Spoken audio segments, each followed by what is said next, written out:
Hai Mams, apa kabar nih? Kita ketemu lagi di hari Minggu. Ada rencana apa aja nih hari ini? Pagi ini aku awali dengan beres-beres di dapur. Sebenarnya aku pengen cuci tubuh kompor aja sih, tapi ternyata dapurku agak sedikit berantakan. Ya udahlah, aku beresin sekalian. Kalau weekend tuh biasa Pak suami tuh suka bereksperimen nih di dapur. Tapi ya gitu deh, habis goreng ini, goreng itu, nggak langsung diberesin. Pernah tuh dulu, aku kan nginep beberapa hari di rumah orang tua aku. Pak suami tinggal sendiri di rumah ini. Pas aku balik ke rumah ini, ya ampun, itu minyak bukan menggenang lagi, tapi kayak banjir. Gak ngerti sih kenapa bisa begitu. Pagi ini aku mau beresin dulu beberapa percikan-percikan minyak ini supaya gak terlalu banjir. Lalu lanjut aku cuci tuku-tuku kompornya. Kalau nyuci tungku kompornya itu nggak aku lakukan setiap hari ya, tapi aku jadwalin seminggu sekali. Setiap harinya itu biasanya cuman aku elap aja pakai cairan pembersih minyak gitu. Nah ini deh, di meja ini juga banyak banget tumpukan-tumpukan yang nggak dibalikin lagi nih sama Pak suami. Baiklah, mari kita kerjakan dulu semua ini biar jadi beres. Kalau hari Minggu itu aku biasanya kayak ngelakuin persiapan-persiapan untuk hari-hariku 1 minggu ke depan. Aku sebut itu kayak Sunday reset rutin gitu. Ya pokoknya kayak ngelakuin persiapan-persiapan supaya 1 minggu besok itu hari-hariku itu damai, slow. Jadi nggak gerasa gerusuk, nggak kejar-kejaran gitu sama waktu. Selain melakukan persiapan untuk kerjaan-kerjaan aku juga mempersiapkan diriku sendiri. Biasanya itu aku self care atau refreshing gitu, ya kayak ngejaga mental aku gitulah supaya tetap sehat, supaya tetap waras.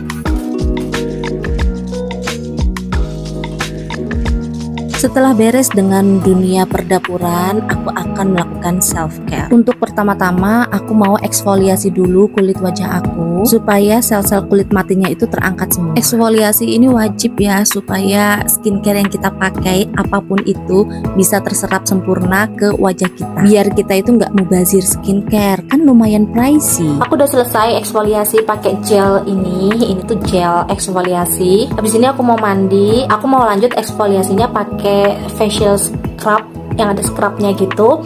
Sekalian aku mau mandi yang bener-bener bersih, kayak deep clean gitu buat badan aku dari mulai ujung rambut sampai ujung kaki. So kita ketemu lagi pas aku udah selesai mandi. Beres mandi, aku langsung lanjutin nih rangkaian self care-nya aku. Kali ini aku mau pakai masker. Aku biasa maskeran itu 2 hari sekali atau 3 hari sekali. Dan aku suka banget pakai masker ini. Ini dari Skintific yang langsung dioles gitu. Praktis banget. Sambil nunggu maskernya ini bekerja sekitar 15 menit, aku akan menyusun list atau data untuk aku belanja mingguan. Jadi aku mau belanja mingguan nih abis ini. Dan ini adalah catatan belanjaan yang harus aku beli hari ini. Oke, ini aku udah selesai maskeran dan maskernya juga udah aku bersihkan. Aku lanjutin ke skincare rutin aja. Pakai moisturizer, pakai sunscreen, dilanjutin sama make up rutin karena aku selalu punya semangat lebih kalau aku itu udah bermake up untuk produktif. Walau pada dasarnya aku itu nggak bisa make upan ya. Jadi ya make upnya gitu-gitu aja sih. Yang penting kelihatan fresh aja. Ini tuh kayaknya kebiasaan aja sih waktu aku kerja dulu. Pokoknya kalau udah bermake up itu mindset aku adalah kerja. Jadi kalau nggak pakai make up ya waktunya apa ya? Waktunya leyeh-leyeh, waktunya liburan, waktunya tidur sepanjang hari. Ya sengaruh itulah make up bagi para wanita. Bermake up artinya siap. Setiap belanja mingguan itu aku nggak ke pasar ya, tapi aku ke warung sayur yang ada di deket-deket rumah aku aja. Dan alhamdulillahnya ada warung sayur yang selengkap ini. Kalau soal harga jangan bandingin sama di pasar, bandinginnya sama warung sayur sebelah. By the way, kalau belanja di warung sayur kayak gini itu enaknya nggak perlu pindah-pindah, semuanya ada di sini, terus kita langsung pilih-pilih aja. Jadi hemat waktu lah ya. Beres belanja mingguan, hal selanjutnya yang aku lakukan setiap hari Minggu adalah food preparation. Karena aku belanjanya itu seminggu sekali ya, jadi aku harus memastikan semua bahan-bahan makanan yang aku beli itu aman sampai 1 minggu ke depan. Jadi nanti masaknya itu untuk bahan-bahan yang awetnya agak lama itu pasti dimasak di akhir-akhir minggu. Food preparation ini ternyata gampang-gampang susah ya, karena ada temanku yang waktu itu curhat kalau dia melakukan food preparation malah tambah boros bukannya malah tambah hemat. Ayo, siapa yang ngerasain hal yang sama? Padahal klaimnya food preparation itu bisa menghemat budget untuk belanja, ya nggak? Jadi menurut temanku ini, ketika dia food preparation itu kan dia belanja bahan-bahan makanan sekaligus banyak. Pada eksekusinya dia itu nggak masak setiap hari. Ya istilahnya dia susah lah untuk istiqomah memasak sesuai dengan rencana yang udah dia buat. Atau alasan yang kedua, dia itu udah masak tapi masih banyak yang bersisa,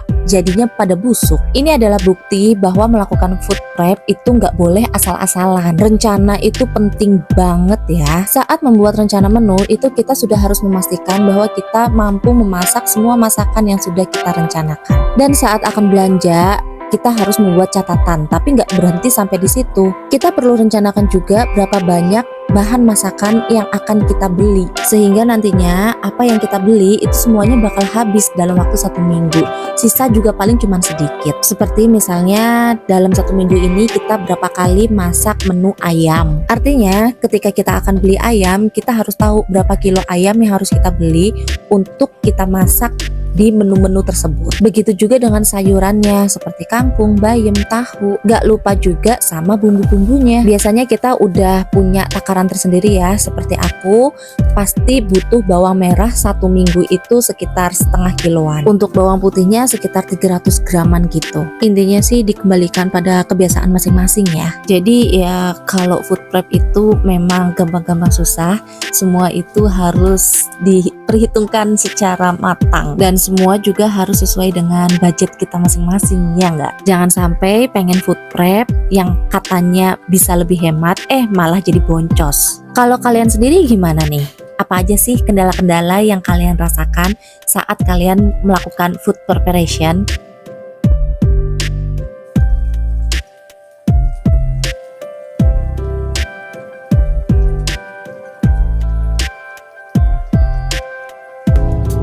Gak kerasa udah jam 10 aja. Jam 10 itu waktunya aku nganter si kakak untuk les nari. Setiap hari Minggu itu aku kasih anak-anak les untuk minat bakat mereka. Kebetulan si kakak ini suka nari dan ada sanggar tari di deket rumah. Jadi aku masukin aja si kakak ini ke sanggar tari ini. Alhamdulillahnya si kakak ini happy ya. Udah sekitar setahun lebih deh. Kalau untuk adik, waktu dulu pernah aku ikutin taekwondo, cuman akhirnya keluar karena si adik agaknya itu kurang menikmati. Jadi sekarang aku masih cari-cari lagi minat bakatnya si adik ini ke arah mana. Beres dari les nari, kakak ini ada playdate gitu sama temen sekolahnya. Udah janjian dari hari kemarin. Mereka ini satu sekolahan dan juga ketemu lagi di sanggar tari tadi. Janjiannya mau ke Kidzona di CCM, dan karena aku nggak mungkin ngajak si kakak aja, jadi aku ajak juga si adik. Ya hitung-hitung reward buat mereka lah ya, karena mereka sudah menjadi anak yang baik. Sampai rumah aku lanjut ngelarin kerjaan aku yang tadi. Kalau kalian notice tadi tuh aku ngerendam bawang merah sama bawang putih, ya nggak? Itu tuh aku mau bikin bumbu dasar. Ini adalah salah satu jurus cepat aku untuk memasak biar masak itu jadi sat-set, yaitu dengan nyiapin bumbu-bumbunya terlebih dahulu. Karena si bawang merah dan bawang putih ini harus dikupasin dalam jumlah yang banyak, jadi tadi itu aku rendam dulu supaya ngelepasinnya atau ngupasinnya itu lebih mudah. Aku tadi rendam pakai air biasa aja ya, pakai air keran. Untuk lama ngerendamnya sekitar 15 menit sebenarnya cukup. Cuman tadi kan aku tinggal untuk nemenin kakak les nari, terus ke Kidzona dulu, ke CCM. Jadi aku baru sempet sekarang untuk ngupasin si bawang merah sama bawang putihnya. Bumbu dasar yang mau dibuat itu lagi-lagi tergantung sama kebiasaan kalian di rumah ya. Kalian kalau masak itu biasanya itu paling banyak pakai bumbu apa? Kalau aku itu biasanya pakai pakai bumbu dasar bawang, cuman bawang merah sama bawang putih aja. Perbandingannya itu 2:1. Jadi tadi aku pakai bawang putih 100 gram dan bawang merah 200 gram. Aku haluskan pakai chopper, terus aku tambahin minyak supaya mereka itu lebih halus gitu. Baru setelah itu aku tumis, aku goreng gitu sampai mereka benar-benar mateng, tapi nggak mateng-mateng yang sampai kering banget gitu ya. Selain bumbu dasar bawang, aku juga stok untuk persambelan. Enggak sih, sambal yang aku stok itu cuma satu, yaitu sambal bawang doang. Karena aku masih punya anak kecil yang belum bisa makan pedas, jadi kalau masak itu kan pasti nggak pedas. Kalau makan nggak pedas kurang nikmat, jadi aku stok sambal langsung banyak supaya nggak bentar-bentar bikin. Soalnya bikin sambal itu lumayan malesin ya. Cabai rawit, cabai merah, bawang putih, bawang merah itu aku goreng dulu sampai layu, baru aku chop. Nah ini bumbu halus yang tadi, bumbu bawang sampai seperti ini aja. Soalnya nanti pas mau masak itu pasti aku matengin lagi. Kebiasaan aja sih, setiap masak itu kan pasti oseng-oseng bumbu dulu. Untuk sambalnya nih setelah aku chop, baru aku goreng lagi dan aku tambahin bumbu-bumbunya. Apa sih perasaannya lah, gula, garam, sesuaikan dengan lidah masing-masing. Yang biasa pakai micin ya pakein aja, bebas lah ya. Setelah bumbu-bumbu ini matang semua, itu kita dinginkan dulu, baru kita masukin ke dalam wadah, terus baru masuk kulkas. Oke deh, sekian dulu video kali ini, bye.